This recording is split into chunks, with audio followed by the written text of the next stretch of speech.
সম্মানীয় দর্শক, আমি গতকালকে যেটা দেখিয়েছিলাম যে ঘূর্ণিঝড় রেমালের যে গতিপথ অর্থাৎ সেটা পশ্চিমবঙ্গে প্রবেশ করছে, তবে আজকের সকালের আপডেট অনুযায়ী সেই গতিপথ কিন্তু একই রয়েছে। এই মুহূর্তে যেটা বোঝা যাচ্ছে যে ঘূর্ণিঝড় রেমাল সেটা কিন্তু পশ্চিমবঙ্গে ল্যান্ডফল করছে। তো বন্ধুরা, অবশ্যই পশ্চিমবঙ্গে কোন জায়গাতে ল্যান্ডফল করছে অবশ্যই আপনাদেরকে দেখিয়ে দেবো, এবং এই যে ঘূর্ণিঝড় রেমাল তার জন্য এই যে ঝড় বৃষ্টি বা ঝড়ো হওয়া সেটা কোথায় কত কিলোমিটার বেগে ঝড়ো হওয়া বইবে অবশ্যই আপনাদেরকে দেখিয়ে দেবো। তো চলুন, আজকে যে 23 তারিখ, আজ থেকে আপনাদেরকে আপডেটটা দেখিয়ে দিচ্ছি। এই যে অ্যাপ্লিকেশন রয়েছে সেই অ্যাপ্লিকেশন থেকে, অর্থাৎ 23 তারিখ পর্যন্ত কোনো বঙ্গোপসাগরে কোনো ঘূর্ণাবর্ত তৈরি হয়েছে কিনা।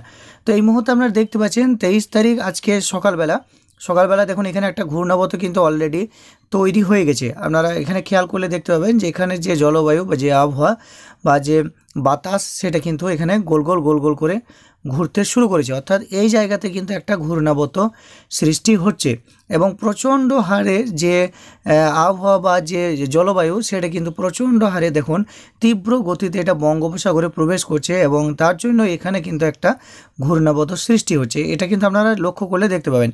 এবার চলুন আমি অ্যাপ্লিকেশনটা আমি একটু চালিয়ে আপনাদেরকে দেখিয়ে দিই, প্লে করেছি, আপনারা খেয়াল করলে দেখতে পাবেন এই যে ঘূর্ণিঝড় সেটা কিন্তু আরও গোলাকৃতি আকার নেবে। এখানে দেখুন 24 তারিখ চলে এসেছি আমি। 24 তারিখ প্রচণ্ড হারে ঝড়ো হওয়া কিন্তু আমাদের বঙ্গোপসাগরে প্রবেশ করছে, আর এই যে যেটা কেন্দ্রবিন্দু অর্থাৎ ঘূর্ণিঝড় রেমালের সেটা কিন্তু দেখুন আরও গোলাকৃতি আকার নিয়ে নিয়েছে এবং পুরোটাই রেড কালার হয়ে যাচ্ছে, অর্থাৎ রেড কালার মানে একটু ভয়ঙ্কর, সেখানে ঝড়ের গতিবেগ সবচেয়ে বেশি থাকবে। তো এই মুহূর্তে দেখছেন এটা গোল গোল করে ঘুরতে ঘুরতে ঘুরতে ঘুরতে আমাদের পশ্চিমবঙ্গের কাছাকাছি কিন্তু চলে আসছে। গত 2 দিন আগে আপনাদেরকে দেখিয়েছিলাম, আপনাদের হয়তো মনে থাকবে যে ঘূর্ণিঝড়টি এইভাবে ঘুরতে ঘুরতে অর্থাৎ একটু মায়ানমারের সাইড হয়ে গিয়েছিল, অর্থাৎ আপনাদেরকে একটু দেখিয়ে দিচ্ছি আমি গত 2 দিনকার আগেকার আপডেট কী ছিল না, এই যে ঘূর্ণিঝড় সেটা কিন্তু একদম এইভাবে যাচ্ছিল, অর্থাৎ এইভাবে মায়ানমারের সাইড হয়ে এদিকে মায়ানমার থাইল্যান্ডের সাইড হয়ে এইভাবে কিন্তু বাংলাদেশে প্রবেশ করছিল। তারও 2 দিন আগে আমি দেখিয়েছিলাম যে এইভাবে ঘূর্ণিঝড়টি ঘুরতে ঘুরতে ঘুরতে ঘুরতে বিশাখাপত্তনম এবং এই যে ভুবনেশ্বর তার মধ্যবর্তী কোনো একটি জায়গাতে ল্যান্ডফলের একটি সম্ভাবনা দেখাচ্ছিল। তবে গতকালকে যে আপডেট আপনাদেরকে দেখিয়েছিলাম যেটাতে দেখানো হয়েছে যেটা আমাদের পশ্চিমবঙ্গে প্রবেশ করছে, তবে এই ঘূর্ণিঝড়ের প্রভাব কিন্তু বাংলাদেশে প্রচণ্ড হারে থাকবে। আমি আবারও প্লে করছি, এখানে দেখুন ডেটটা নিচে দেখুন 26 তারিখ আছে। 26 তারিখ নাগাদ ঘূর্ণিঝড়টি কোথায় অবস্থান করছে না একদম স্থলভাগের কাছাকাছি চলে আসবে এবং এর যে ল্যান্ডফল সেটা আপনাদেরকে দেখিয়ে দিচ্ছি। 26 তারিখ 26 তারিখে ল্যান্ডফল হচ্ছে মোটামুটি বৈকাল দিকে কিংবা সন্ধ্যে দিকে, এটা কিন্তু 26 তারিখে ল্যান্ডফল হচ্ছে। আমি জুম করে দেখাচ্ছি এটা ল্যান্ডফল কোথায় হচ্ছে না, এর যে কেন্দ্রবিন্দু আপনারা দেখতে পাচ্ছেন ঘূর্ণিঝড় রেমালে যে কেন্দ্র সেটা কিন্তু এখানে রয়েছে, পুরোটাই গোল গোল গোল গোল করে এইভাবে কিন্তু ঝড়ো হওয়া বা আবহাওয়া কিন্তু এইভাবে জলবায়ু ঘুরছে, কিন্তু যে কেন্দ্র যেটা মেন কেন্দ্রবিন্দু সেটা কিন্তু এই জায়গাতে রয়েছে, অর্থাৎ ল্যান্ডফল হওয়ার সম্ভাবনা কিন্তু এই যে পশ্চিমবঙ্গের আপনাকে দেখাচ্ছি এই যে নামখানা রয়েছে, গঙ্গাসাগর রয়েছে, হলদিয়া, এই যে জায়গাটা রয়েছে ঠিক এই জায়গাতে এটা কিন্তু ল্যান্ডফল হচ্ছে।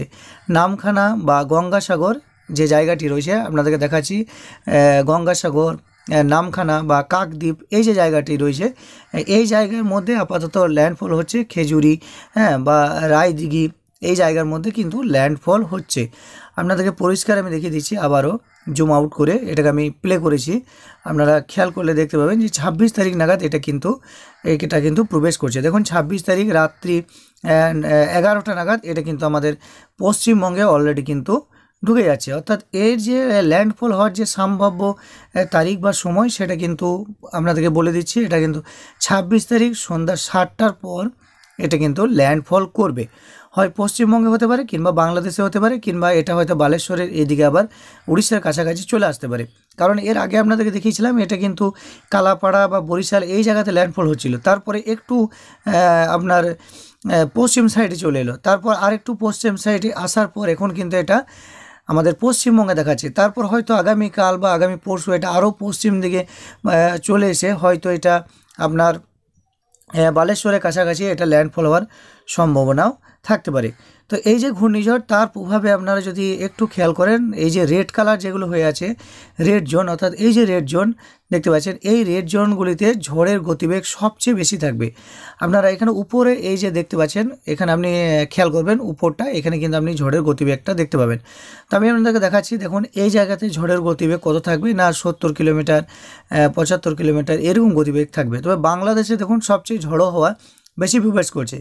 পশ্চিমবঙ্গে ঠিক নামখানা এই জায়গাতে আপনার কেন্দ্রবিন্দু হলেও এখানে কিন্তু বাংলাদেশে সবচেয়ে বেশি ঝড়ো হওয়া বা জলবায়ু প্রবেশ করছে, এখানে কিন্তু ঝড় বৃষ্টি বেশি হবে। তো আমাদের অবশ্যই আপনাদেরকে এই মুহূর্তের আপডেট দেখিয়ে দিলাম, আজকের সকালের আপডেট। এই মুহূর্তে ঘূর্ণিঝড় রেমাল সেটা কোথায় অবস্থান করছে, বা ঘূর্ণিঝড় রেমাল কোথায় ল্যান্ডফল করবে, সম্ভাব্য ল্যান্ডফলের যে জায়গাটা সেটা আপনাদেরকে দেখিয়ে দিলাম। তবে হয়তো আগামীকালকে বা আজকে রাত্রে যে আপডেট দেখাবো সেখানে হয়তো এটা উড়িষ্যার দিকেও চলে আসতে পারে। অবশ্যই আপনারা প্রত্যেকটা আপডেট চোখ রাখবেন, তাহলে আপনারা প্রতিনিয়ত বুঝতে পারবেন।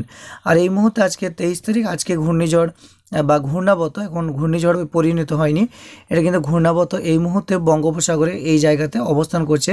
এটা স্থলভাগ থেকে অনেকটাই দূরে এখন আছে। তো বন্ধুরা, আশা করি আপনারা বুঝতে পেরেছেন ঘূর্ণিঝড় রেমাল সম্পর্কে বিস্তারিত তথ্য। তবু যদি ঘূর্ণিঝড় রেমাল নিয়ে আপনাদের কিছু জানার থেকে বা বলার থেকে, অবশ্যই আপনারা নিচে কমেন্ট করবেন।